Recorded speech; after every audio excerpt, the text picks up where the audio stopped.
Good morning সবাইকে। সকালবেলায় এখন আলু চচ্চড়ি হবে, তার জন্য আমি ফ্রিজে লঙ্কা খুঁজছিলাম, পেলাম না। মা ওপরে পুজো করছে, তাই মায়ের গাছ থেকে কটা লঙ্কা তুলে নিয়ে এখন আমি আলু চচ্চড়ি করব। গাছ থেকে তুলে নিয়ে রান্না করা মজাটাই আলাদা, তাই না বলো? আমরা ঝাল কম খাই, 3টে লঙ্কা দিলেই আমাদের হয়ে যাবে। এই যে এখনও অনেক লঙ্কা আছে মায়ের গাছে কিন্তু। আর চলো দেখাই এবার।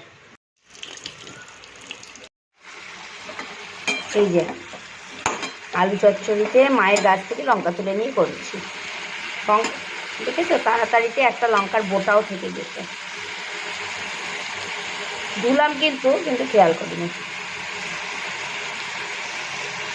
সকালে জলখাবার হবে, আলু চচ্চড়ি করি, তারপর দেখি বাবা কি বলে।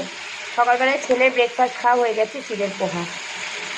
আর আমি এখন বানাচ্ছি আলু চচ্চড়ি। আর আমার বোন ঘরের মধ্যে কী করছে, অন্ধকার কিছু দেখা যাচ্ছে না। সকাল রান্না করতে শুরু করে দিয়েছে। কি রান্না করছিস?